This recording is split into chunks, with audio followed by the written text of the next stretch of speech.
Hey guys, what's up? It's Chris here, iTouchiPodz, and today I have a comparison video to do for you guys of the iPad 1, the iPad 2, and the new iPad 3rd generation.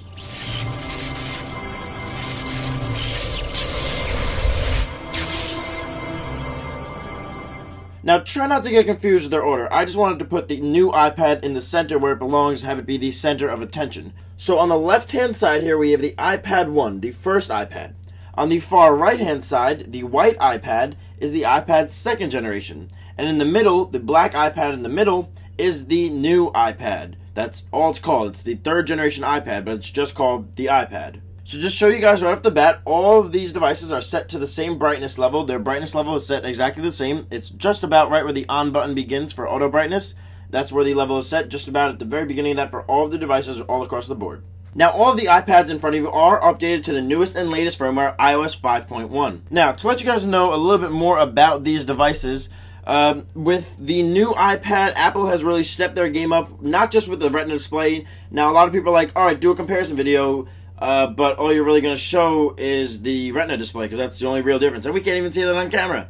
Well, yeah, that's true, but there are some other minor differences that do make they do actually make a change. They do actually make a difference with this new iPad. So the original iPad, you guys can see over here on the far left-hand side, the iPad 1 had an A4 processing CPU.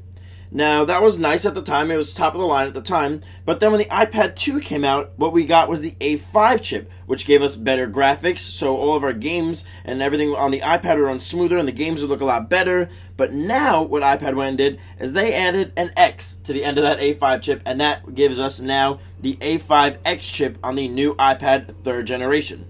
What that allows us to do is it allows you to run your games even faster. So if you have games that are taking a lot, that are requiring a lot from your iPad, like Infinity Blade or a Real Racing HD, this iPad will be able to handle it. Your new iPad 3 will be able to handle it. There won't be any lag. You won't notice any speed differentials. You're going to notice just everything flowing fluidly the way it should. The iPad 1 and the iPad 2 were available on 3G.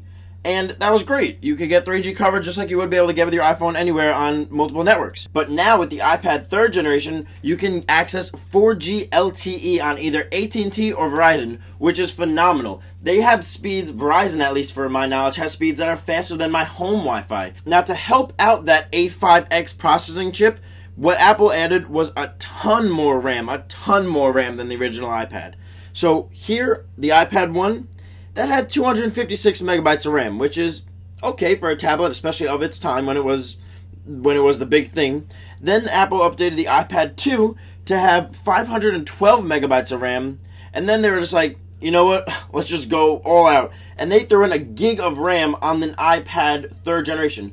On a tablet, they put a gig of RAM, which is, there may be some other tablets out there that are like that and come close or maybe even surpass that, but for an iPad, that's a lot of freaking RAM. Now, something that the 1st generation iPad doesn't have that the iPad 3rd and 2nd generation do have are front-facing cameras. You don't have that on the iPad 1st generation. Now, if we take a look at the backs of all the iPads, you'll notice a little bit of a difference from the iPad 1.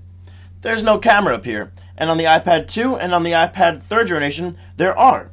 There is a difference, though. On the iPad 2, the camera that you do get is a 720p video recording camera, so you can take videos and take pictures, still pictures, although they'd be about under a megabyte, so quality wouldn't be that great. But now on the new iPad, you can record in 1080p, and it also has the same sensors as the iPhone 4, so you're going to be getting great quality pictures, you're going to be getting awesome video, and I believe it's around 5 megapixels, so you are going to be getting a great shot. Yes, you'll get all that, but do you really want to walk around and be, oh, I'm going to record you with my iPad, hold on, stand still, no, hold on, stay there, when you could just take something like your iPhone and record them much easier, or, you know, even a video camera. I don't see it very sensibly, but if you have your iPad on you at the time, hey, why not? Now, the iPad did pull a little Jonah Hill over its lifetime. It started out kind of fat, got a lot skinnier and looked really good, and then threw on a couple more pounds. I'm sorry, that's rude. In order, you see the iPad 1 on the bottom, the iPad 2 in the middle of our sandwich, and at the top bun is our iPad 3, the 3rd generation. You can tell that the iPad 1 started off really fat, it started off really thick, and not even. Sometimes it would wobble a little bit when you would go to type. That changed with the iPad 2 and the new iPad. Now, some people say they can feel the difference in weight between the iPads and actually see it. Me personally, I couldn't really see the weight difference or actually notice the thickness. It wasn't that big of a difference to be like, oh, I can't have this. It's so much bigger and bulkier than the last product. It's definitely not like that. It did definitely not go back to the original iPad. The original iPad weighed in at 1.5 pounds and 13 millimeters thick.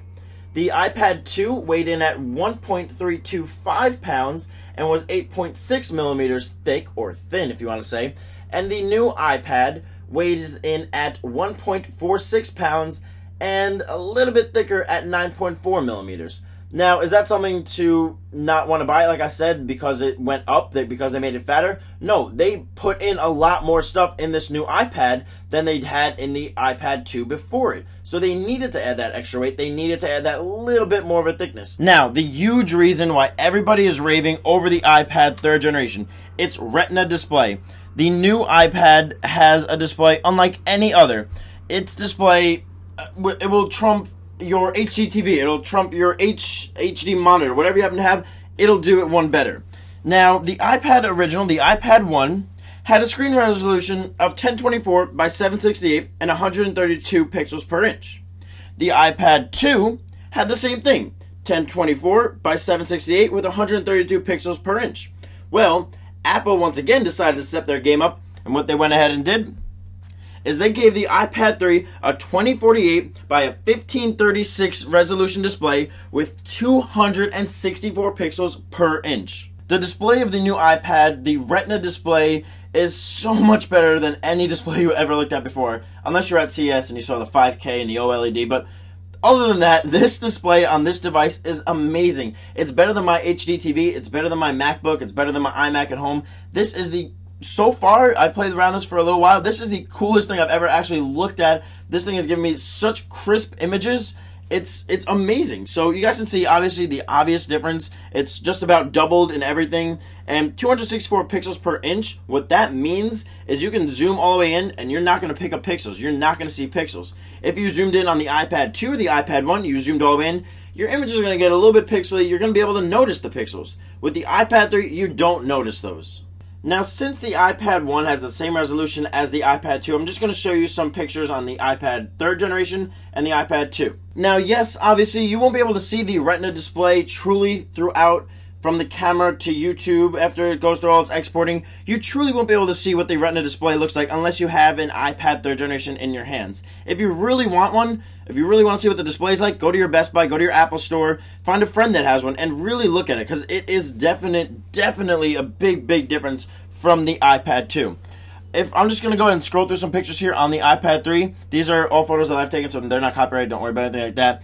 But they look amazing. I've been dying to see my images on this new iPad for quite some time now, and I'm blown away from what I've seen so far. This is just one image. We can go ahead and zoom in on the image by double tapping, and it still looks great. You don't lose any of the resolution. It still looks amazing. You can zoom in really far, and it still looks awesome. We're going to go ahead and scroll through some more. You guys can see something like this with a bunch of texture. We can zoom all the way in, and we keep that texture. We don't lose any of that detail. Scrolling through images on the iPad 3rd generation is like no other. The images that you the images that you guys see are mostly taken with a Nikon D5100. So yes, it's going to be giving you a great picture to begin with, but then to show it off on your iPad 3 is amazing. I went ahead and I picked up the iPad camera connection kit just so I could do it on the spot. These images, I can't even start to explain how the colors pop. This one is a great example. Like I said, you guys can't really get the full taste of it, but the colors pop. It's so amazing. If you guys want to see more of my photos, click my Facebook link down there. You can go ahead and like it. But the photos just look so amazing. The colors pop so much. It's so bright. It's so vivid. It's like a double rainbow. Everything, it just looks super nice. The pictures, that's my favorite part about the iPad 3 so far, is being able to view my pictures like I've never been able to before, and it's just really cool. These are just some pictures taken with the iPad. Nothing really to write home about. They're not too fantastic, but it's just phenomenal. It looks so nice. The Retina display is a definite selling point of this iPad. A lot of people are saying, oh, it's just the Retina display, it's a little bit faster. My opinion, 100% worth it, 100% worth the upgrade. Now, the big question I'm pretty sure all of you out there are wondering and wanting me to answer right now is the iPad 3rd generation worth the upgrade if I already own the iPad 2? Well, let me start off by saying if you are an iPad 1 owner and you waited for the iPad 3rd generation, hop on it right now. Skip over the iPad 2. Just forget about the price drop and skip right over to the iPad 3rd generation. It is phenomenal. I would definitely recommend going from the iPad 1 to the iPad 3 and spending the extra $100. If you have an iPad 2, should you get the iPad 3? Well, think about this. Do you like looking at your photos on your iPad on a nice, big, bright, vivid screen? Do you like watching clear, crisp HD video on your iPad? Do you like enjoying iTouchiPodz videos on YouTube in clear HD on your iPad? Do you like playing fast games on your iPad? If so, if you answered yes to all those questions, go ahead and pick yourself up this iPad 3rd generation. If you are not a huge viewer and gamer of using the iPad, if you're really just using it for the internet and your email, stick with the iPad 2. You don't really need to view your email in HD. You don't really need to view Safari in HD. There's not that many things you really have to worry about. The true HD that the Retina display that the iPad 3rd generation has. If you're not somebody that's going to be constantly playing games, constantly viewing pictures and videos on YouTube or videos on your actual device, stick with the iPad 2. Save yourself $100. But if you're someone like me that's going to be looking at photos, that's going to be looking at videos, that's going to be playing a lot of games on their iPad, go ahead and definitely upgrade to the iPad 3rd generation. That was my comparison video between the iPad 1, the iPad 2, and the iPad 3rd generation. I was about to say iPad 3, but it's not the iPad 3, it's just the iPad. So if you guys enjoyed this video, please give it a like, please give it a thumbs up. A lot of work and effort went into this video. I'd really appreciate that. It helped me out, it helped my channel out. Show me that you love me, show me that you support me, and shows you that you can put up with my really fast talking. If you guys want more iPad 3rd generation coverage, make sure to subscribe and stay tuned to my channel for more of that. And yeah, definitely guys, subscribe if you're new. Welcome. So then, once again, guys, thanks for watching this video. I really do appreciate it. It means a lot, and I will catch you on the next one. Favorite, comment, thumbs up, subscribe, and I'll see you guys in the next one. Peace. Phone's blowing up.